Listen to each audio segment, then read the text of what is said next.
could another dark age happen soon? It's a thought that's gripped my mind, especially since reading Isaac Asimov's Foundation series.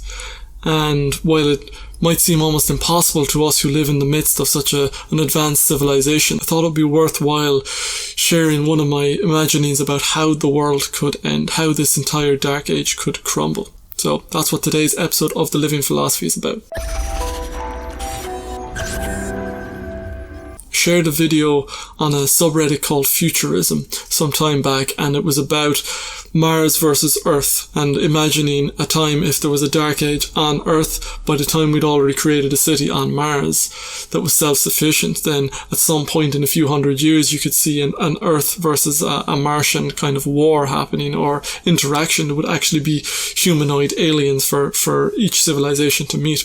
And I got this comment on the video being like, there'll never be a dark age, what are you talking about? And I was just like, of all the reactions, I didn't expect that, because I guess for me, I've just gotten used to the thought that a dark age could be impending, or it could be on the horizon, or, you never know when it could erupt. And there's similar decadent trends in our civilization as there were at the end of the Roman Republic, or the end of the Roman Empire. So we certainly are a later stage civilization, and it's for me, it just looks like a dangerous time anyway.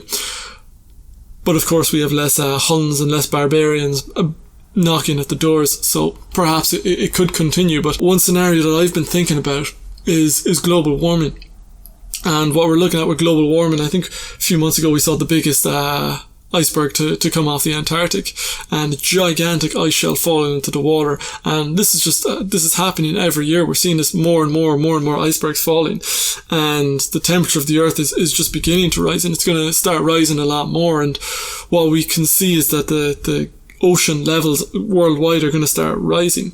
And what I've been thinking about in terms of a doomsday scenario is that those sea levels are going to rise, and there are parts of the world, and Bangladesh is one that comes to the mind, where there's over 250 million, maybe 300 million people just in a small space of land crammed up against the Himalayas, and very low-lying land. They'd lose a lot of their land if the sea levels rise by the projected levels. And what would happen is that you'd have a massively displaced population at that point, and they'd have to be resettled somewhere. And I've been thinking about the Syria crisis a few years back, when there was all these refugees, and indeed there are still refugees coming into Europe from Syria, from the Middle East, and how much trouble it caused. And how much flack Angela Merkel got for letting them in. And I remember there was the camp in Calais, and there's a lot of refugee camps, and that was only a few thousand people, and European civilization was a little bit shaken by it.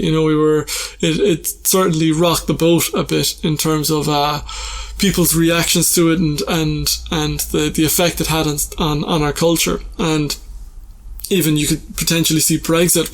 Part of the reasoning behind that is that could be something that tipped the boat that way. And so that's just a few thousand refugees, a few thousand immigrants. And I'm thinking, what if you had 100 million? What if you had millions and millions of people who are searching for a home? And these people are desperate. These people need a home. They've lost their home, and they've experienced injustice. And who is their alliance to? What reason have they got to respect the laws of civilization if they're trying to get into a country, if they're trying to find a home when their home has been left destroyed? So imagine if you're in such a low-lying region, and global sea levels rise, and you're from a poor nation, and you lose your land because of it, and you're thinking, well, why have the sea levels risen? They've risen because the industrialized nations have been burning carbon for a few hundred years, and they're seeing all the benefit, and now I've lost my home because of it. And you can just see a level of anger, a level of resentment perhaps rising against these industrialized nations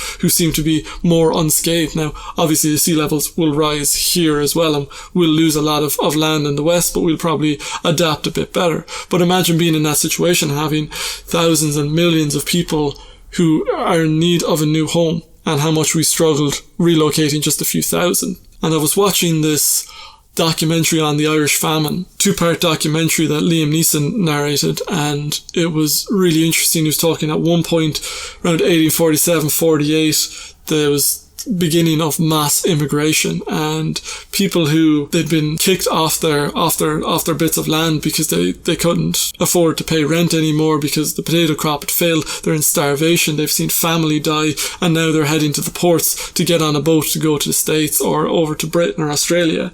And it's a dire situation. It's really dire straits, and you see that these people turn to crime along the way. They will loot, they will rape, they will steal. There's such a breakdown of like the social norms because they're just like, yeah, fuck it. You know, that you can put yourself in these people's minds where you've lost so much and so much has been taken from you, and the world is so unjust, and you see these other people who are still doing alright, and you just go, yeah, I'm going to take what I need to take. And that's happening of people in a population displacement. And you think if those could be our Huns, those could be our Mongolian golden horde that comes across and wipes us out, not through superior military, but just through sheer force of numbers. And I don't think our modern Western values are capable of saying no. I feel like China could probably say no to something like that. They could probably turn people away. We've seen how their authoritarian streak has enabled them to handle the coronavirus so well in some ways. And I imagine it would work for them in that situation, even though for us with our humanitarian hearts, it would be so painful. We'd have to turn our backs on our values, and I'm not sure that we would. And so what I can imagine would happen is this mass population wave. And you could compare this perhaps to the movement of the Sea Peoples, which led to the Bronze Age collapse around 1200, 1100 BC. And when all the civilizations, bar Egypt, around the Mediterranean just collapsed, more or less overnight. And you could see that happening if you had a mass displacement of populations and they're moving around and they're desperate, like the Sea Peoples were perhaps desperate, depending on what hypothesis you subscribe to. I kind of subscribe to people being forced from unproductive lands and moving out of desperation rather than out of an invasion from the Western Mediterranean to the Eastern Mediterranean. But if you see these people moving, then they will crowd into Europe, and it will crumble. It will crumble because of sheer numbers, because we can't keep it up, because of the system is just so clogged. And then you got our own Europeans being moved because of sea levels rising, and it doesn't take much for the internet to shut down in that sense. It doesn't take much for the scales of poverty to tip so that the entire system gets flipped. It's become too unequal, and that's all it would take. And you can imagine just even parts of the internet shutting down is just, it doesn't take much to lead to a domino effect, which causes a dark age, which causes an increasing regression of society. Anything that could shut the internet down right now would probably lead to a very long dark age. So yeah, that's just one idea that I've been thinking through, that my imagination has run through, looking at the facts as they are and seeing how could the world as we know it end? How could we be moved back to a lower level of civilization, to have to struggle for